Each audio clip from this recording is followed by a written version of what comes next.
have his Undying Rage. He did not pop it during that exchange, so great patience there and great understanding that he wasn't going to die from that Let's Bounce alone. So as it stands right now, they do have that 1k lead, and I want to go back to that point, that Kale surviving that gank was really, really crucial, because not only did they waste time, but they forced Momo to go back and heal, and a lot of players would have just instinctively just blown that flash and that cooldown consecutively, just not wanting to die, but great patience by him, by FCuz. Yeah, and it looks like up in the top lane we have carry play main going in for a gank. And he does jump out of there. A flash for the final knockup and another flash from Zac.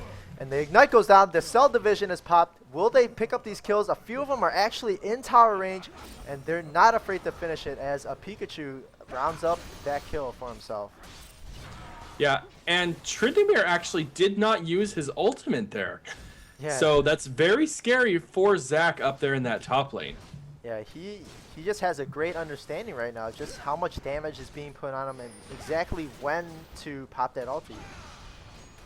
Yeah, and especially when Zac's running away. I mean, I guess he could have popped the ultimate to get the kill on those cells underneath the tower if it was required, but Tryndamere and Xin Zhao finishing off that tower up in the top, which, for the most part, evens out that gold lead. There's still a 400 gold lead for Day Wards, but yeah, that's a lot less than it was before. Yeah, and especially knowing now that carry play main was up that top, pushing that tower, they are gonna counteract by taking this dragon 10 minutes in, and they're just hovering around. I don't know if they're gonna be able to. Nope, they don't. And Ezreal flies out just a second too late. But it almost hits Hill of Shovel up in the top lane. So it was almost not wasted. So yeah, that does help counteract that tower kill. They do keep that gold lead just a little bit over 1.5k right now. So, and actually Hill of Shovel trying to maintain some lane presence here by stepping up to a Pikachu, despite him having a full bar of rage and his ulti still. And a spinning slash is used, and Let's Bounce does go down. The Ignite falls down. Hill of a Shovel just baiting away that Undying Rage, and Momo comes just in the nick of time, just as that Undying Rage expires. You know, that was actually a really good play by Momo coming in there and cleaning up that kill, because I mean, at that point, Zac was really in trouble. Hill of Shovel was could have gone down to that Tryndamere, but that Tryndamere wanted to get a little bit more lifesteal, wanted to wait for that Ignite to run out before he popped his consume ability, and just died before he had the ability to put that down and survive. Yeah, and now that they took Dragon previously before that gank, they know there are no other objectives, and they're going to push this tower down, and that's only going to further extend their gold lead. And yeah, they do take it down, and it extends it up to 3k, and it's only 11 minutes in. Yeah, a lot of damage going down in the mid, being traded across both individuals. Bright Nova doing a good job staying out of range of that Righteous Fury from Kale. Kale had blue buff up until just a minute ago, so she, was laying down the poke onto Bright Nova, but he was throwing it right back at her. So pretty even in the mid lane. There is a farm difference. Zac is farming about 30 CS lead on this Kale, but this Kale doing a good job poking with her abilities, and not taking poke in return from that Zac. Or not from that Zac, from that Bright Nova on Zed. Right. And carry play main actually shows himself. I was wondering if he knew that he walked through all those wards, but it seems he's just trying to pressure this. And Momo is actually going to start heading down here as well. So they are going to try picking at the tower. A hail of arrows comes down. Momo ults in with that ulti as well. And it traps that carry play main. The exhaust goes down as well. They really want to get him down. All these cooldowns, a flash wild growth on Revax just knocks up the jungler, and now Lidema is in a difficult place with no mana and a double kill going out to Momo. That was actually a really good play by almost everybody involved. I guess everybody that was involved. So Jarvan threw down his ultimate and immediately carry play main threw down his ultimate, which knocked everybody out of Jarvan's ultimate. And so really the only person that could attack him at that point was Shield and Sword on that Varus. But after that ran out, he essentially was going to escape even though he had exhaust thrown on him. But then, the flash, the ultimate by that Revax on Lulu just giving his team the advantage, and then ultimately giving them the turret in that bottom lane. Yeah, that's just brilliant play by that Day Wards, and they do take that tower, further extending that lead. It's just about 5K as it stands right now, but a Pikachu asserting his lane dominance now. This is getting the point where Tryndamere is just demanding so much pressure because for the most part, he can take down Hill of a Shovel by himself with a full bar of rage, and Hill of a Shovel knows that, and he knows he just has to play at a distance right now and wait for a gank. Yeah, and it's going to be really, really difficult. At this point, Tryndamere is just going to continue to shove this lane and have his way with Hill of Shovel. The only thing that can stop him is that Momo on Jarvan. Jarvan doing a good job. The Ghost is popped by a Pikachu, an Undying Rage as well. He's going to try and take him down as he goes, knowing that he's in a very sticky situation. He does heal and get that spinning slash out of there. Momo flashes and gets that awesome knock-up to isolate that kill, and he even throws down that ultimate just for a safe measure there. But Hill of a Shovel does walk away with that kill. Yeah, and that was a great move by Momo, waiting again to throw down that Demacian standard into that Dragon Strike to knock somebody up. He flashed, waited to see where a Pikachu had gone on that Tryndamere, and then just followed him up. And that ultimately led to Zach being able to come across the wall and throwing down his Ignite to pick up the kill. Yeah, and yeah, as you mentioned, great play by Momo's so far. He's 4-0-2 right now. He's carrying his top laner right now. And that's exactly what you need to do when you're playing against a Trynd, just because of how much he can split push. And as you can see, he hasn't left the lane. He's doing exactly what they thought he was going to do, and just staying up there and pushing the waves. So great understanding by Momo, and just great mechanics overall. Yeah, and now as we're transitioning from the beginning game into this mid game, this will be the time where we see whether or not the lead built up by Day Wards here is going to be enough to carry them, because this is where Ezreal's going to start to really shine. Once he completes one of that item, either the Spirit of the Elder Lizard or the Muramana, which is the upgraded Manamune. And once he starts putting out quite a bit of damage, once Tryndamere, really gets the core items that he needs, like the Bloodthirster, and I guess he's going for Blade of the Rune King here. So we'll see if, as we're transitioning into this mid game, if Day Wards can keep this lead that they've built up. And right now, Lance and Shoot Boys are grouped up 4 strong here, 5 strong actually. Let's see how they react to this. They do look like they want to get a tower, but just so much wave clear between those twin Shurikens and then the Glitter Lances coming out from Day Wards. Yeah, and there's a lot of people that are gathering Ledema here. just gets caught out and just instantly exploded by the Jarvan ult. And meanwhile, a Pikachu is forced to back out a little bit just as he was walking by Dragon. Carry Playmate does jump on Varus, but the Chains of Corruption come down. Another great knockup coming from Momo. And the intervention comes down just to save his life. Can they finish it? And a nice piercing arrow coming from Shield and Sword there. And flashes are flown over the Dragon Pit as they're going to try and pick up FCuz, knowing that intervention's down. A flash comes down on FCuz, and they're going to back out knowing they can't go any further. So in the end, that is 2 kills for Day Wards, but really it was just catching 2 people out. That's what got them the 2 kills. If that had been a 5v5 team fight, that may have turned out a little bit differently. And in response, Pikachu up top goes up top to farm out, and Day Wards pick up another dragon for themselves. Yeah, and not to mention, Bright Nova and Hill of a Shovel are taking that mid tower, and that gold lead is just growing by the minute there, Sana. It's now just about 9K. They're going to go back and spend just knock-up after knock-up from Momo, just creating these plays.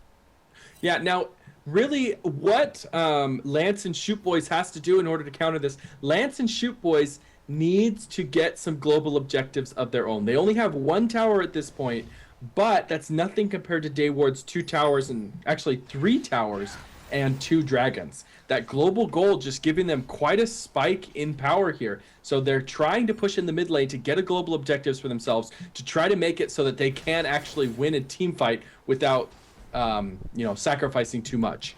And now Lance and Shoot Boys are back. They do get a nice Aqua Prison onto Momo, but he is just so strong right now. He's spent all his money. He's got great items right now. He's just rounded out with the bulwark, and then he has Elder's Spirit of the Elder Lizard to even do some damage on top of that. Yeah, and it's going to be really tough. At this point, I don't think Lance and Shoot Boys can fight a straight up 5v5. They have to push some global objectives, or they have to push their farm advantage, or they have to catch somebody out in order to try to come back in this. They're not out of the game yet. You know, they're transitioning to their mid game, and you can see here, Tryndamere's just going straight onto Shield and Sword in the bot lane. And the nice Chains of Corruption, but will that keep him alive? Wow, just barely enough, but Shield and Sword pops the barrier just for safe measure. Meanwhile, Carry Play Main does get initiated on by Bright Nova, but an intervention goes down.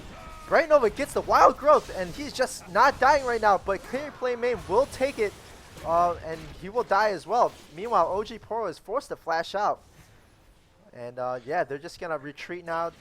Nice double bubble coming from Lidema right there, but Momo does go in, but misses that knock up there.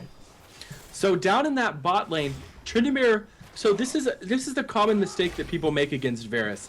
When Varus auto attacks you, he doesn't do that percentage health damage right away. He only does that percentage health damage when you walk through one of his abilities, either his slow or his piercing arrow. And so what happened was, initially in that fight, Tryndamere took a piercing arrow, and he thought that the piercing arrow that he took the second time would do the same amount of damage that it did the first time. But it did significantly more, because not only did he take the damage from the piercing arrow, but he also took the damage from all those blight stacks being consumed. So he wasn't able to pop his ultimate. And so that's really what killed him, was the fact that he wasn't expecting that much damage to come out of that second piercing arrow. Yeah, I completely agree. He just got a little bit overzealous, a little bit overconfident just with his Undying Rage being up. But in my opinion, Sana, he should really stick to that top lane and just continue pushing it, especially because he's got that Static Shiv item, and that is primarily a great pushing item, and it doesn't offer too much damage. It's really great for Tryndamere to just get that attack speed and also that wave clear. So he really shouldn't be trying to snipe people out unless he gets some more items. Yeah, he's trying to play a late game Tryndamere with early to mid game items. Right. Late game Tryndamere really can just find somebody and take them out. But in reality, he's not to that point yet. So he does need to just sit back and farm. There was a huge wave top, which he donated over to his mid lane, which kind of helps to mitigate some of that CS difference between the two mid laners. But in reality, he is the one that needs to take that farm, because he's the one that's going to be able to catch somebody out and use his Undying Rage and his auto attacks to take out, for the most part, whoever he pleases. And a Pikachu seemingly creeped up on Momo. He was forced to standard out. Carry Play Main forces the flash out, but Hill of a Shovel does Elastic Slingshot right onto them. And meanwhile, Bright Nova just dodges that Tidal Wave with his Death Mark and takes down OG Poro. The intervention goes down on Xin Zhao, but he does go down afterwards. A Pikachu gets sniped out by yet another great arrow coming out from Shield and Sword. Yeah, and they're like I said before, they're trying to transition into this mid and late game a little bit too early. They're too far behind Day Wards at this point to put down the damage that they need to put down. You can see that Jarvan got really low in that fight, but they just couldn't quite take him down because they didn't have the items to do it.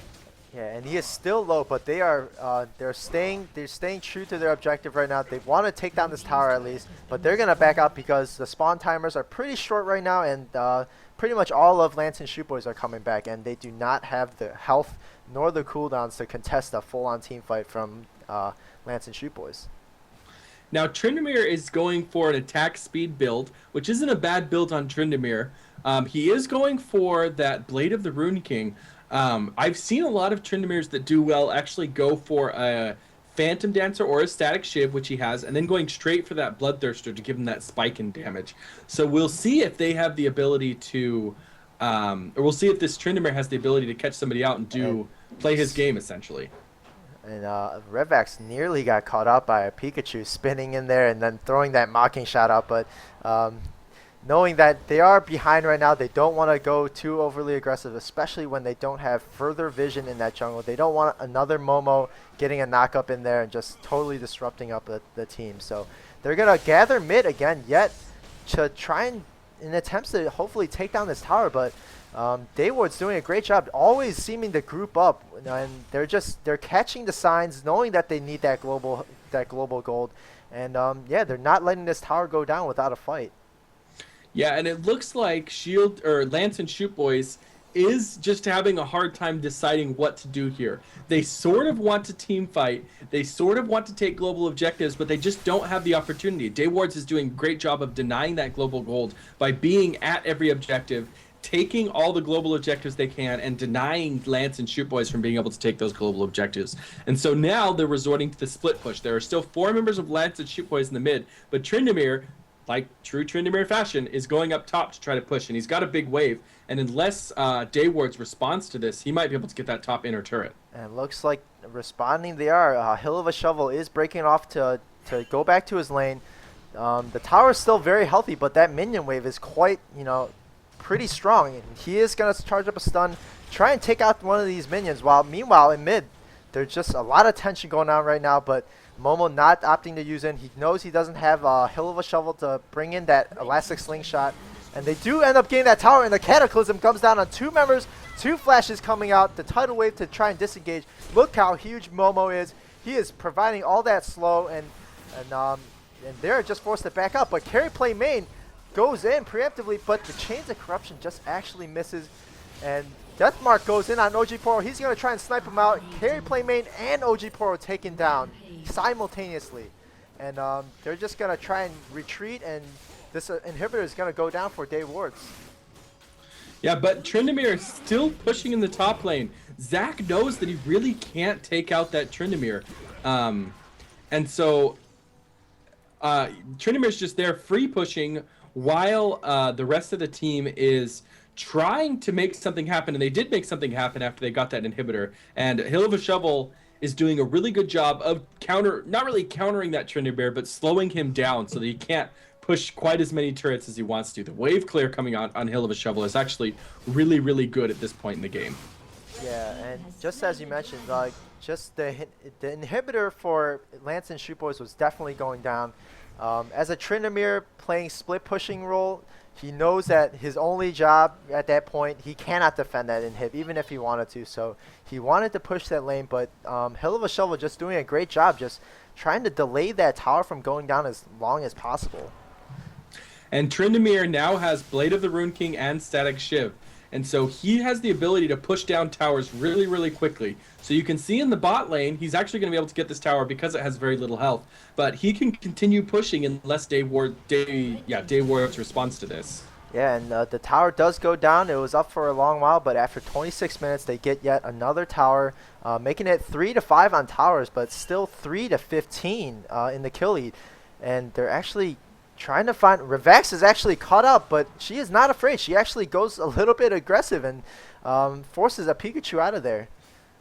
Well, at this point, Daywards did have vision on 3 members of Lenema gets caught out by Bright Nova. The Death Mark goes down. The Aqua Prison just hits, but not enough. There was just too much physical damage that went down after that Death Mark to finish him.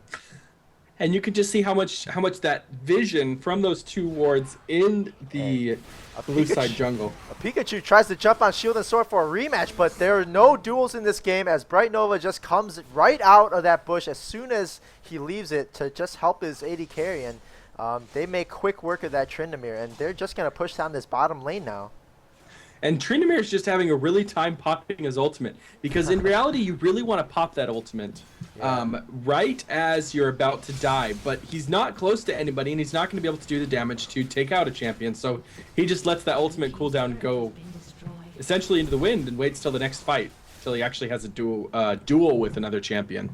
Right, and as it stands, Hill of a Shovel is split pushing top because it is a 4v4 bottom now that they don't have Tryndamere. But the top tower is not being defended currently. They're focusing all their defensive efforts for this bottom lane. So that top tower will go down eventually unless a Pikachu has anything to say about it. And it looks like he might get there just a little bit too late. Yeah, a Pikachu, I don't know if he really wants to defend the turret as much as he wants to get the kill here. Mm-hmm. He does know that every time he's gone after one of the members of Daywards, there has been another member there, so he basically just concedes and says, you know what, I just want to farm, leave me alone. And farm he does want, because he is currently the most leading CSer on Lance and Shoot Boys, but not in the game, as Shield and Sword just with an overwhelming 220 CS with 5-0-3 record. He's he's definitely living up to that 80 carry role again, like he did in last game, Sana. Yeah, he is definitely carrying that team again. And they And it do looks get that like knockup on a Pikachu, and another knockup from the Wild Growth. The Undying Rage does go down now, but he is trapped in a Cataclysm.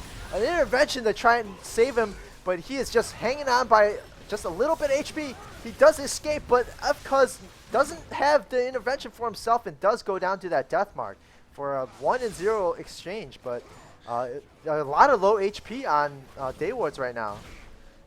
And the flash does go out from Mormo. Hill of a Shovel caught in a difficult place, and the Let's Bounce finally comes out, and a double kill going for Hill of a Shovel. He takes down Nami and Trin in that Let's Bounce.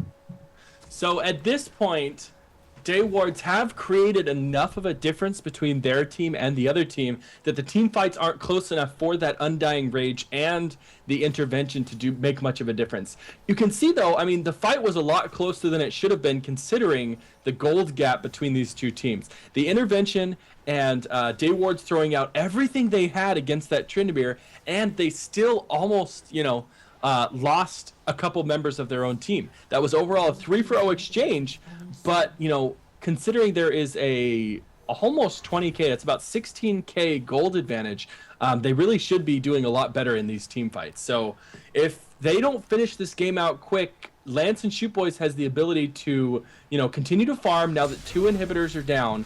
Actually, I guess 1 inhibitor is just response. There's only 1 inhibitor down. So if Daywards doesn't finish this game out soon, they're going to notice a spike in power with Lance and Shoot Boys as they have the ability to farm their lanes, whereas Daywards do not, as they go and pick up the dragon to continue to keep that gold lead up. Yeah, the Baron does go down 30 minutes in. They could not contest it. Their middle inhibitor just spawned, but their bottom inhibitor is still down, and those minion waves are still coming. So they could not contest it. So they're going to opt to choose a little Baron. And Nami does get caught up by the Cataclysm and does flash out. Yeah, and that's a very good trade for Nami, actually. That Cataclysm has been absolutely devastating in team fights, and so a flash and a support is not nearly as valuable. However, there are calls for GG going out now. Pikachu just caught out in the heart of their team, but he does live with another intervention and Dying Rage, but the response is they're just going to kill everyone else that isn't intervention. So, third inhib will go down. They're just going to run in there, and the surrender vote does go in as Daywards picks up their second win of the day in a convincing fashion again, 23-3 with just about 18k in gold. And just fantastic play again by Daywards. Yeah, it looked like towards the end there, half of the team of Lance and Shoot Boys decided that they couldn't fight, and the other half really wanted to fight. And so half of the team would engage, but the rest of them would stick back and use their abilities simply defensively to keep their engaged team alive as opposed to actually engaging in a fight. I don't know if they could have won a 5v5 simply because they were too far behind. And that advantage that Daywards got at the beginning game carried them through that mid game, carried them through that late game. So by the time team fights were supposed to be rolling around, Lance and Shoot Boys just didn't have the items, didn't have the damage, didn't have the tankiness to be able to stand up to Daywards and the damage and the tankiness that they were putting out. Yeah, absolutely right. They just they had a strategy in mind to have a Pikachu split push, but then just the ganks by Momo were just incredible and on point and very timely as well to just hinder Tryndamere's progress in his weakest moments of the game. And with that said, who would you choose for MVP for this game, Sana? So in this game, Varus was the one, I believe, that put out the most damage. I'm going to check to make sure. Yes, so Varus did put out the most damage in that game. However, I would give the MVP over to Jarvan, to Momo in the jungle. I mean, if you look, he's 6-0-14, which means he was involved in 20 of the team's kills, and he was really the driving force that shut down that Tryndamere split push in the top lane. He was the driving force that allowed, successful ganks in the bottom lane, that allowed Sword and Shield to be able to get those items so that he could do the maximum amount of damage. So I would say, in my mind, there's no question, it has to go to Momo on Jarvan in the jungle. Yeah, and I completely agree with you. With all due respect to the remaining members of Daywards, they all played fantastically. Bright Nova's Death Sparks and his just engagements on the primary priority targets of Lance and Shoot Boys. It was great. He executed FCuz and OG Poro several times that game, and that's not even mentioning Shield and Sword's fantastic AD carry play, as he did bring it over again from his previous game, and got to round it out with Revax's wonderful Lulu play again. He has that perfect support record, 0-0-13, and Hill of a Shovel did a great job just holding off that Tryndamere split push, despite just Pikachu being very, very persistent up in that top lane. Yeah, I mean, Jarvan did a great job of disrupting, but without having a team that can follow up on that disruption, he wouldn't have been able to do anything. So him,